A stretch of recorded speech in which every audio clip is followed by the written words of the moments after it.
Hello दोस्तों, नमस्कार। आप सभी का स्वागत है आपके अपने YouTube channel study with DSLG में। साथियों, आज की इस वीडियो में 69,000 शिक्षक भर्ती, 68,500 शिक्षक भर्ती और नई प्राथमिक शिक्षक भर्ती के साथ साथ आज की सभी महत्वपूर्ण अपडेट को लेकर के आप सभी के बीच उपस्थित हुआ हूं। आप सभी से निवेदन है कि वीडियो को बिना स्किप किए हुए अंत तक देखें, जिससे वीडियो में शेयर की गई सारी जानकारी को आप आसानी से समझ सके। वीडियो में आगे बढ़ने से पहले छोटी सी रिक्वेस्ट है कि प्लीज़ वीडियो को लाइक करें, दोस्तों में शेयर करें और अगर आपको कंटेंट और अपडेट अच्छे लगते हैं तो आगे की लेटेस्ट अपडेट पाने के लिए चैनल को सब्सक्राइब करके बेल आइकन दबाना ना भूलें। तो आइए साथियों, शुरू करते हैं आज का वीडियो। सबसे पहले बात कर लेते हैं 68,500 शिक्षक भर्ती में डीबी में सरकार की हार, क्या है खबर, जानते हैं विस्तार से। साथियों, आप सभी को बता दें 68,500 शिक्षक भर्ती में वैसे तो कई प्रकार के विवाद जुड़े हुए हैं। 30 और 33% वाला भी एक विवाद है और रिजर्वेशन में जो NCVC 5% रिपोर्ट आई थी उसको लागू करने वाला भी विवाद है। लेकिन ये जिला आवंटन सूची में वरिष्ठता को लेकर के विवाद था। अभ्यर्थियों को सिंगल बेंच से इस मामले में जीत हासिल हुई थी, लेकिन सरकार उस फैसले को लेकर के डीबी चली गई थी। अभ्यर्थियों की तरफ से धमाकेदार पैरवी करते हुए कल सरकार को डीबी में पटकनी दे दी है और अब सरकार को 68,500 शिक्षक भर्ती में जिला आवंटन के क्रम में वरिष्ठता के अनुसार ही जिला आवंटन की प्रक्रिया को पूरा करना पड़ेगा। देख लेते हैं क्या है इससे जुड़ी हुई बड़ी अपडेट। आप सभी लोग देख सकते हैं कि आप सभी जिला आवंटन पीड़ित साथियों को डबल बेंच से भी वरिष्ठता बहाली की बहुत बहुत बधाई। टीम ने आपसे के अपने वादे के अनुसार सरकार की अपील खारिज करा दी है। कुछ लोग चाहते थे कि यह मामला लंबा चले, इसलिए किसी अन्य टीम ने अपना वकील तक भी नहीं उतारा, क्योंकि सब टैग मास्टर ही हैं। लेकिन हम चाहते थे कि यह मामला जल्द से जल्द डबल बेंच में निर्धारित हो और हम वरिष्ठता सुनिश्चित कराने में सफल हो जाएं। अंततः वही हुआ। आज सभी साथियों की वरिष्ठता आज डबल बेंच से निर्धारित हो गई है। टीम की ओर से हाईकोर्ट इलाहाबाद के मोस्ट सीनियर अधिवक्ता श्री अशोक खरे साहब एवं विद्वान अधिवक्ता श्री OPS राठौर जी ने अपना पक्ष रखा और रणनीति के अनुसार टीम सरकार की अपील को खारिज कराने में सफल रही, जिसमें तकरीबन 50 मिनट बहस चली और सरकारी अधिवक्ताओं की दलीलें हमारे अधिवक्ताओं के सामने नहीं टिक सकी हैं। तो साथियों, देख रहे हैं कि 68,500 शिक्षक भर्ती में जिला आवंटन में वरिष्ठता को लेकर के जो मैटर सरकार डीबी लेकर के गई थी उसमें सरकार को ही मुंह की खानी पड़ी और अभ्यर्थियों को एक बार डीबी से भी जीत हासिल हुई है। तो ये थी 68,500 शिक्षक भर्ती में जिला आवंटन में वरिष्ठता को लेकर के महत्वपूर्ण अपडेट। अब बात कर लेते हैं अगली प्रमुख खबर से, जो आज की महत्वपूर्ण खबर है। और साथियों, आप सभी लोग देख सकते हैं आज की अगली प्रमुख खबर है, मृतक आश्रित कोटे से नियुक्त कर्मियों को मिलेगी राहत, चतुर्थ श्रेणी कर्मचारियों को शिक्षक बनने का मौका। क्या है खबर, जान लेते हैं इसे भी विस्तार पूर्वक। आप सभी लोग देख सकते हैं बेसिक शिक्षा परिषद के उच्च प्राथमिक स्कूलों में मृतक आश्रित कोटे के तहत नियुक्त उच्च योग्यताधारी चतुर्थ श्रेणी कर्मचारियों को शिक्षक बनने का मौका मिलेगा। विभिन्न जिलों में परिचारक के पद पर BTech, LLB, MBA, BCA, PhD 8 डिग्रीधारी कर्मचारी कार्यरत हैं। ऐसे कर्मचारियों को DLED या BEd का प्रशिक्षण कराकर उन्हें TT में शामिल होने का मौका मिलेगा, जिसके बाद वह शिक्षक पद पर नियुक्त हो सकते हैं। इसके लिए शासन ने बेसिक शिक्षा विभाग को नीति बनाने के निर्देश दिए हैं। जिन्होंने नियुक्ति मिलने के बाद न्यूनतम अर्हता हासिल की है उन्हें भी इसका लाभ होगा। इस फैसले से प्रदेश में मृतक आश्रित कोटे से तैनात ऐसे उच्च योग्यताधारी तकरीबन 7,000 कर्मचारियों में खुशी की लहर है। प्रदेश में 26 जुलाई 2021 को RTI लागू होने के बाद से प्रसिद्धि स्कूलों में सहायक अध्यापक बनने के लिए DLED, BEd और TT अनिवार्य हो गया है। जिन मृतक आश्रितों के पास यह अर्हता थी उन्हें तो शिक्षक पद पर नियुक्ति दे दी गई, लेकिन तमाम DLED, BEd पास मृतक आश्रितों को TT अर्हता न होने के कारण चतुर्थ श्रेणी के पद पर ज्वाइन करना पड़ा। अब ऐसे मृतक आश्रितों को शिक्षक बनने का मौका तो मिलेगा ही, इसके अलावा BTech, LLB, MBA, BCA, PhD डिग्रीधारियों को भी न्यूनतम आवश्यक अर्हता प्राप्त करते हुए शिक्षक पद पर नियुक्ति के अवसर दिए जाएंगे। आप सभी को बता दें, इसको लेकर के मुख्य सचिव की अध्यक्षता में हुई बैठक में ये सहमति बनी है। 24 फरवरी 2023 को मुख्य सचिव की अध्यक्षता में हुई राज्य कर्मचारी संयुक्त परिषद की बैठक में प्रसिद्धि विद्यालय में चतुर्थ श्रेणी मृतक आश्रितों की नियुक्ति स्वैच्छिक आधार पर करने और पूर्व में नियुक्त मृतक आश्रित कर्मचारियों को योग्यता के आधार पर उच्चीकृत करने की भी मांग उठी थी। 16 मार्च को जारी बैठक में कार्यवृत्त में मृतक आश्रितों के समायोजन के पश्चात उन्हें TT की व्यवस्था के अंतर्गत शिक्षक के पद पर उच्चीकृत किए जाने के संबंध में नियमों के अंतर्गत नीति बनाने पर सहमति बनी है। मुख्य सचिव की अध्यक्षता में हुई बैठक में उच्च योग्यताधारी मृतक आश्रित कर्मचारियों के संबंध में लिए गए निर्णय से सभी कर्मचारियों में खुशी की लहर है। अब लगता है कि हमारी योग्यता के साथ न्याय होने जा रहा है। जुबैर अहमद, प्रदेश अध्यक्ष जो है मृतक आश्रित शिक्षणेतर कर्मचारी संघ के अध्यक्ष की तरफ से ये जानकारी शेयर की गई है। तो बड़ी खबर है, चतुर्थ श्रेणी कर्मचारियों को भी एक बार शिक्षक बनने का मौका मिलेगा और 7,000 से अधिक अध्यापकों को इसका लाभ मिलने जा रहा है। अब मूव करते हैं अगली प्रमुख खबर की तरफ। अगली प्रमुख खबर निकल कर आ रही है अनुदेशकों के लिए, जो काफी बड़ी और महत्वपूर्ण अपडेट निकल कर सामने आ रही है। अंशकालिक अनुदेशकों का जिले के अंदर किया जाएगा स्थानांतरण। नए विद्यालय के लिए अनुबंधन नवीनीकरण की विभाग ने तय की जाएगी प्रक्रिया। जिलाधिकारी की अध्यक्षता में बनेगी समिति, ऑनलाइन होगी कार्रवाई।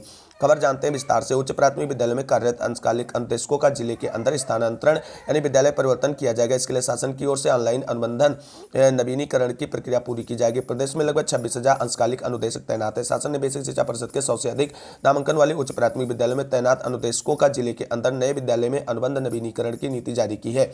पहली बार यह कार्रवाई ऑनलाइन 3 चरणों में की जाएगी। इनका नए विद्यालय में अनुबंधन नवीनीकरण कला शिक्षा से कला शिक्षा, शारीरिक एवं स्वास्थ्य शिक्षा से शारीरिक एवं स्वास्थ्य शिक्षा तथा कार्य शिक्षा से कार्य शिक्षा में ही किया जाएगा। इसके लिए डीएम की अध्यक्षता वाली समिति बनाई जाएगी। इसमें सीडीओ, उपाध्यक्ष, डायट प्राचार्य व समग्र शिक्षा के सहायक, वित्त एवं लेखाधिकारी सदस्य तथा बीएसए बतौर सदस्य सचिव शामिल है। पहले चरण में 100 से कम छात्र नामांकन वाले विद्यालयों में खाली पदों के सापेक्ष प्रक्रिया पूरी की जाएगी। किसी विद्यालय में खाली पदों के सापेक्ष 1 से अधिक आवेदन मिलने पर निर्धारित भारांक के अनुसार चयन होगा। प्रमुख सचिव बेसिक शिक्षा दीपक कुमार के अनुसार दूसरे चरण में 100 से अधिक छात्र नामांकन वाले विद्यालयों में कार्य अनुदेशकों का जिले के अंदर स्थानांतरण किया जाएगा। इसके लिए अनुदेशकों को 5 विद्यालयों का ऑनलाइन विकल्प देना होगा। वहीं तीसरे चरण में 100 से अधिक छात्र नामांकन वाले विद्यालयों के अनुदेशकों का पारस्परिक स्थानांतरण किया जाएगा। उन्होंने बताया कि ऑनलाइन आवेदन के बाद अनुदेशक इसके पर डाउनलोड कर खंड शिक्षा अधिकारी कार्यालय में 2 प्रतियों में जमा करेंगे। इसकी रसीद इनको दी जाएगी। बीओ आवेदन पर भारांक व अभिलेख परीक्षण कर अपनी संस्तुति बीएसए को देंगे। बीएसए इस पर ऑनलाइन अपनी संस्तुति देंगे। इसके बाद अनुबंध नवीनीकरण के लिए गठित समिति परीक्षण कर इसे वेबसाइट पर अपलोड करेगी। तो अंशकालिक अनुदेशकों के लिए यह बड़ी अपडेट है और अब उन्हें जिले के अंदर स्थानांतरण का लाभ मिलने जा रहा है। अब मूव करते हैं अगली प्रमुख खबर की तरफ। अगली प्रमुख खबर निकल कर आ रही है सेंट्रल बैंक ऑफ इंडिया में नई भर्ती को लेकर के 5,000 पदों पर भर्ती का विज्ञापन शुरू हो गया है। क्या है खबर, जानते हैं विस्तार से। अप्रेंटिस के लिए आवेदन करें। आयु सीमा न्यूनतम 20 वर्ष, अधिकतम 28 वर्ष निर्धारित है। आयु सीमा में छूट नियमानुसार दी जाएगी। इस पद के लिए पात्रताएं जो है उम्मीदवार हिस्ट्री में ग्रेजुएशन या समकक्ष डिग्री होनी चाहिए। स्टाइपेंड जो है पदानुसार रुपये 10,000, 12,000, 15,000 रुपये प्रतिमाह दे होगा। इस प्रक्रिया की जो चयन प्रक्रिया है इस पद के लिए वो है, चयन प्रक्रिया के लिए ऑनलाइन लिखित परीक्षा साक्षात्कार आयोजन किया जाएगा। ऑनलाइन लिखित परीक्षा में सामान्य अंग्रेजी, रीजनिंग, एप्टीट्यूड, कंप्यूटर आदि विषयों से प्रश्न पूछे जाएंगे। चयनित अभ्यर्थियों के सभी मूल दस्तावेजों का सत्यापन किया जाएगा। आवेदन की अंतिम तिथि 3 अप्रैल 2023 तक आधिकारिक वेबसाइट पर जाकर के आवेदन कर सकते हैं। आवेदन शुल्क 800 रुपये है और ऑफिशियल वेबसाइट जो है उसी पे जाकर के आपको आवेदन करना है। www.centralbankofindia.co.in पर जाकर के आप सभी लोग आवेदन कर सकते हैं। तो ये बड़ी अपडेट है। 5,000 पदों पर भर्ती के विज्ञापन के साथ ही आवेदन प्रक्रिया शुरू है और 3 अप्रैल तक आप सभी जो भी इच्छुक अभ्यर्थी हैं इसमें आवेदन कर सकते हैं। अब मूव करते हैं अगली प्रमुख खबर की तरफ, जो उत्तर प्रदेश से जुड़ी हुई एक बड़ी भर्ती को लेकर के है। उत्तर प्रदेश में एक बड़ी भर्ती को लेकर के रास्ता साफ हो गया है। खबर जानते हैं विस्तार से। आंगनबाड़ी कार्यकर्ताओं की भर्ती में मिलेगा ईडब्ल्यूएस आरक्षण का लाभ। लंबे समय से फंसे 52,000 रिक्त पदों पर भर्ती का रास्ता हुआ साफ। मुख्य विसंगति दूर, चयन प्रक्रिया के पुनर्निर्धारण का शासनादेश हुआ जारी। बाल विकास परियोजना कार्यक्रम के तहत आंगनबाड़ी व मिनी आंगनबाड़ी कार्यकर्ताओं और सहायिकाओं की नियुक्ति में भी आर्थिक रूप से कमजोर वर्ग के यानी ईडब्ल्यूएस को आरक्षण का लाभ मिलेगा। शासन ने इन पदों पर नियुक्ति के लिए चयन प्रक्रिया का पुनर्निर्धारण करते हुए मंगलवार को आदेश जारी किया है। शासन ने जनवरी 2021 में 52,000 पदों की भर्ती निकाली थी। उस समय ईडब्ल्यूएस आरक्षण का प्रावधान नहीं था। चयन समिति भी केंद्र की गाइडलाइन के अनुसार नहीं बनी थी। नतीजतन मामला कोर्ट में गया और भर्ती फंस गई। मंगलवार को विभाग की सचिव अनामिका सिंह ने नया शासनादेश जारी किया है। इसमें एससी, एसटी, ओबीसी, दिव्यांग व स्वतंत्रता संग्राम सेनानी के आश्रितों के साथ साथ ईडब्ल्यूएस के लिए आरक्षण का प्रावधान किया गया है। अब ईडब्ल्यूएस वर्ग के अभ्यर्थियों को भर्ती में 10% आरक्षण मिल सकेगा। इसे 2 साल से अटकी भर्ती प्रक्रिया शुरू होने के रास्ता साफ हो गया है। और आपको बता दें, आंगनबाड़ी कार्यकर्तियों के लिए 52,000 रिक्त पदों पर भर्ती का विज्ञापन आप सभी लोग जानते हैं पहले ही जारी किया जा चुका था, लेकिन उसमें आज जो ये विसंगतियां थी उनको दूर करने के लिए अब इनकी जो है भर्ती प्रक्रिया का रास्ता पूरी तरीके से साफ हो गया है। फिर से ना पेच फंसे उसके लिए क्या किया गया है प्रावधान। चयन समिति में पूर्व में निर्धारित सदस्यों के साथ बाल विकास परियोजना अधिकारी को भी सदस्य या प्रस्तुतकर्ता बनाया गया है। पूर्व में इन्हें शामिल नहीं किया गया था, जबकि केंद्र की गाइडलाइन के अनुसार चयन समिति में बीडीओ व तहसीलदार को भी शामिल किया जाना चाहिए। ऐसा न होने से एक बार फिर भर्ती में पेच फंस सकता है। लेकिन उम्मीद की जा रही है कि आने वाले समय में आप सभी को बता दें, आंगनबाड़ी में 52,000 पदों पर भर्ती प्रक्रिया पूरी होती नजर आएगी। अगर ऐसा होता है तो कहीं ना कहीं महिलाओं को सशक्त बनाने के लिए एक बड़ा कदम सरकार की तरफ से माना जा सकता है और बाल विकास की योजनाओं को अच्छे से लागू करने में कहीं ना कहीं ये योजना बहुत सफल सिद्ध हो सकती है। अब मूव कर लेते हैं 69,000 शिक्षक भर्ती से जुड़ी हुई महत्वपूर्ण अपडेट और नई प्राथमिक शिक्षक भर्ती से जुड़ी हुई महत्वपूर्ण अपडेट की तरफ।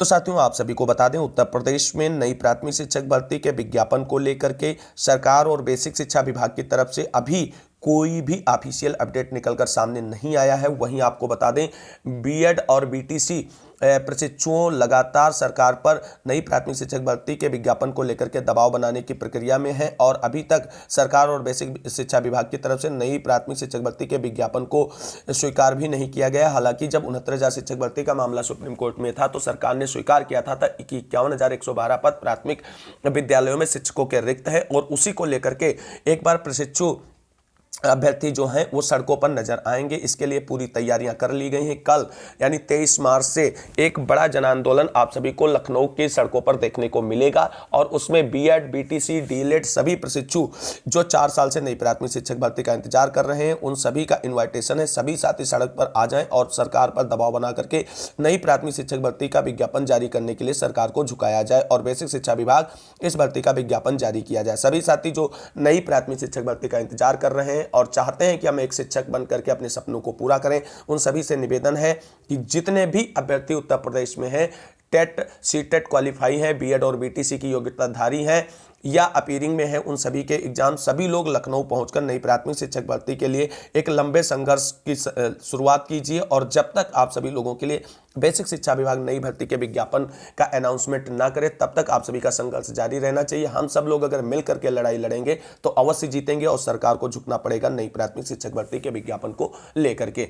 अब देखना है कि कल से शुरू होने वाले एक बड़े जन आंदोलन का परिणाम क्या निकलकर सामने आएगा। क्या सरकार और बेसिक शिक्षा विभाग पर प्रशिक्षुओं के आंदोलन का असर पड़ेगा और झुक करके सरकार जो है नई प्राथमिक शिक्षक भर्ती के विज्ञापन की बात करेगी। देखना ये होगा। सब कुछ आप सभी की संख्या बल पर निर्भर करता है। लाखों में अभ्यर्थी प्रशिक्षण प्राप्त कर चुके हैं और बेरोजगारी का दंश झेल रहे हैं। तो हम सभी लोगों को बेरोजगार भत्ता नहीं चाहिए, हम सभी को एक नौकरी चाहिए और इसके लिए सरकार को नई प्राथमिक शिक्षक भर्ती का विज्ञापन जारी भी करना पड़ेगा। वहीं बात कर लेते हैं एक नई प्राथमिक शिक्षक भर्ती के बाद 69,000 शिक्षक भर्ती से जुड़ी हुई महत्वपूर्ण अपडेट। साथियों, आप सभी लोग जानते हैं 69,000 शिक्षक भर्ती में विवादों का गहरा नाता रहा है और जब से सिंगल बेंच का आर्डर आया है तब से और विवादों का इसमें जुड़ना तय माना जा रहा है। आप सभी को बता दें, हाई कोर्ट के सिंगल बेंच के आर्डर को डीबी में चैलेंज करने के लिए 13,156 वाले साथियों की तरफ से कमर कस ली गई है। सभी एडवोकेट जैसे सुदीप सेठ सर को उनकी तरफ से ब्रीफिंग प्रक्रिया पूरी करके आगे डीबी में खड़ा करने के लिए हायर कर लिया गया है और बड़े बड़े अधिवक्ताओं से उनकी बात चल रही है। अब देखना यह है कि 13,156 वाले साथी जो 27-21% कोटे की सीटों की मांग कर रहे थे वो डीबी में जा रहे हैं तो केवल एटीआरए के साथ जा रहे हैं या 27-21% सीटों की मांग को लेकर के जा रहे हैं। ये सारी चीजें तब स्पष्ट हो पाएंगी जब आपको बता दें 13,156 वाले साथियों की तरफ से कोई स्पष्ट जानकारी इस बारे में शेयर की जाएगी। फिलहाल प्रमुखता तो यही है 13,156 वाले साथियों की एटीआरए को बचाया जाए, क्योंकि सिंगल बेंच ने जिस तरीके से एटीआरए पे प्रश्न चिन्ह खड़ा कर दिया है और उसे भर्ती का पार्ट मान लिया गया है, इसे में दोहरे आरक्षण के अंतर्गत एटीआरए को काउंट किया गया है, जबकि डीबी के अन्य फैसलों के अंतर्गत इसे केवल एक चयन प्रक्रिया का भाग न मानकर योग्यता यानी पात्रता का भाग माना गया है। वहीं आपको बता दें 13,156 वाले जो साथी डीबी गए हैं सिंगल बेंच के आर्डर को चैलेंज करने के लिए, उन्होंने सभी स्टेट्स के उन आर्डर को कलेक्ट कर लिया है अपनी मजबूत पैरवी करने के लिए डीबी में, जो एटीआरए को सिलेक्शन का पार्ट नहीं मानते हैं, चाहे वो उत्तर प्रदेश राज्य से हो, चाहे राजस्थान राज्य से हो, चाहे अन्य सभी राज्यों से जुड़े हुए हो या सुप्रीम कोर्ट के आदेशों या 69,000 शिक्षक भर्ती से जुड़े तमाम ऐसे आदेशों को अपनी मजबूती के लिए डीबी में साक्ष्य के रूप में प्रस्तुत करने की तैयारी पूरी कर ली गई। और आपको बता दें सरकार और 13,156 वाले अभ्यर्थियों के बीच में डीबी में एक बड़ा धमाका देखने को मिल सकता है और वहां से आपको बता दें उम्मीद यही की जा रही कि जो अभ्यर्थी डीबी जाएंगे उनकी जीत वहां से सुनिश्चित मानी जा रही। हालांकि अभी तक इसका केस स्टेटस या कॉज लिस्ट के बारे में हाईकोर्ट की डीबी की तरफ से कोई भी अपडेट नहीं जारी किया गया है, यानी अभी केस लिस्टेड नहीं कराया गया 13,156 वाले अभ्यर्थियों की तरफ से, और जल्द ही आप सभी को केस लिस्टेड होता नजर आएगा डीबी में 13,156 वाले अभ्यर्थियों की तरफ से। देख लेते हैं खबर क्या है जो इससे जुड़ी हुई है। आप सभी लोग देख सकते हैं कि एकल पीठ के आदेश को चुनौती देंगे। अभ्यर्थी 69,000 सहायक शिक्षक भर्ती के आरक्षण पीड़ित अभ्यर्थियों ने मंगलवार को राजधानी में बैठक की। इसके 15 जिलों के आरक्षण पीड़ित अभ्यर्थियों ने शिरकत की। अभ्यर्थियों ने आरोप लगाया कि भर्ती में आरक्षित वर्ग की 19,000 से अधिक सीटों पर आरक्षण घोटाला किया गया है। वह लखनऊ हाईकोर्ट के एकल पीठ के आदेश से संतुष्ट नहीं, जल्द ही इस आदेश को डबल बेंच मतलब हाईकोर्ट में चैलेंज करेंगे। अभ्यर्थियों ने कहा कि इस संबंध में सचिव बेसिक शिक्षा प्रताप सिंह बघेल व गणेश कुमार से मिलकर उन्हें अवगत करा चुके हैं। अधिकारी कह रहे हैं कि उन्हें जैसा शासन से निर्देश मिलेगा वह उसी के अनुसार कार्य करेंगे। बैठक में पिछड़ा दलित संयुक्त मोर्चा के प्रदेश अध्यक्ष सुशील कश्यप, संरक्षक भास्कर सिंह यादव, राजेश कुमार, पुष्पेंद्र सिंह जेलर, रवि निषाद, रामविलास यादव, डीपी डिसूजा, मायापति यादव, प्रवीण कुमार आदि उपस्थित रहे और आगे की रणनीति पर तैयारी की गई है। वहीं आपको बता दें 13,156 वाले साथी जिस तरीके से सिंगल बेंच के आर्डर को चैलेंज करने के लिए डीबी पहुंच चुके हैं, वहीं आपको बता दें जो 6800 चयन लिस्ट वाले साथी हैं वो अपने 6800 लिस्ट को डिफेंड करने के लिए 27 मार्च को एक बड़े आंदोलन की तैयारी में है और सरकार पर दबाव बनाएंगे कि सरकार 6800 लिस्ट जो निकाली थी चयनितों की, आरक्षित वर्ग के अभ्यर्थियों की, उसको डिफेंड करने के लिए उस मामले को लेकर के डीबी जाए। हालांकि सरकार की तरफ से अभी ये स्पष्ट नहीं किया गया है कि हम डीबी जाएंगे या सिंगल बेंच के आर्डर के अकॉर्डिंग लिस्ट रिविजिट की जाएगी। हालांकि बेसिक शिक्षा विभाग की तरफ से जो जानकारी निकल कर आ रही है वो यही है कि प्राथमिकता में बेसिक शिक्षा विभाग लिस्ट रिविजिट करेगा सिंगल बेंच के आर्डर के अकॉर्डिंग, और उसके बाद अगर किसी प्रकार की कोई दिक्कत आती है तो सरकार डीबी जाएगी। अदरवाइज अगर लिस्ट रिविजिट से ही मामला सॉर्ट आउट होता है सिंगल बेंच के आर्डर के अनुपालन के बाद तो सरकार डीबी नहीं जाएगी। ये बेसिक शिक्षा विभाग की तरफ से बड़ी अपडेट निकलकर सामने आ रही है। तो साथियों अगर आप सभी को बता दें, अगर सरकार इस समय डीबी नहीं जाती और लिस्ट रिविजिट करती है तो आपको बता दें आने वाले समय में आप सभी को बड़ी कठिनाइयों का सामना करना पड़ सकता है। और अगर 27 मार्च को सभी 6800 चयनित भाई बहन लखनऊ पहुंचकर सरकार पर दबाव बना करके 6800 की लिस्ट को डिफेंड करने के लिए डीबी में जाने का दबाव बनाने में सफल होते हैं तो कहीं ना कहीं 6800 चयनितों की एक बड़ी जीत होगी और डीबी से कहीं ना कहीं हम लोगों को जरूर एक बड़ी जीत मिलेगी। तो साथियों सभी साथी जो 6800 से जुड़े हुए हैं या आरक्षित वर्ग से जो भी जुड़े हुए हैं वो सभी साथी लखनऊ में 27 मार्च को आकर के अपना दमखम दिखा दें और सरकार को दिखा दें कि कितना पावर होता है इस एकजुटता में और हमको हमारा अधिकार चाहिए, हम कोई भीख आपसे नहीं मांग रहे। अंतिम लड़ाई है, अंतिम बार है, प्रहार बहुत जरूरी है, सभी को आना बिल्कुल जरूरी है। जो साथी अपनी नौकरी और अपने बच्चों का भविष्य चाहते हैं प्लीज़ आप सभी से रिक्वेस्ट है कि 6800 में चयनित आप हैं या नहीं है, अगर आरक्षित वर्ग से आप बिलोंग करते हैं तो आप लखनऊ आए और 27 मार्च को होने वाले एक बड़े आंदोलन में जरूर पार्टिसिपेट करें। संपूर्ण उत्तर प्रदेश के अभ्यर्थियों से एक विनम्र निवेदन है इस वीडियो के माध्यम से। तो ये थी आज की महत्वपूर्ण अपडेट जिसको मैंने आप सभी के साथ इस वीडियो के माध्यम से डिस्कस किया है। उम्मीद करते हैं जानकारी आप सभी लोगों के लिए हेल्पफुल होगी। अगर जानकारी अच्छी लगी प्लीज़ वीडियो को लाइक करें, दोस्तों में शेयर करें और चैनल को सब्सक्राइब करके बेल आइकन जरूर दबाएं जिससे आपको आगे के लेटेस्ट अपडेट मिलता रहे। समय समय पर मिलेंगे अगली वीडियो में, तब तक के लिए सभी साथियों को जय जय भारत, वंदे मातरम।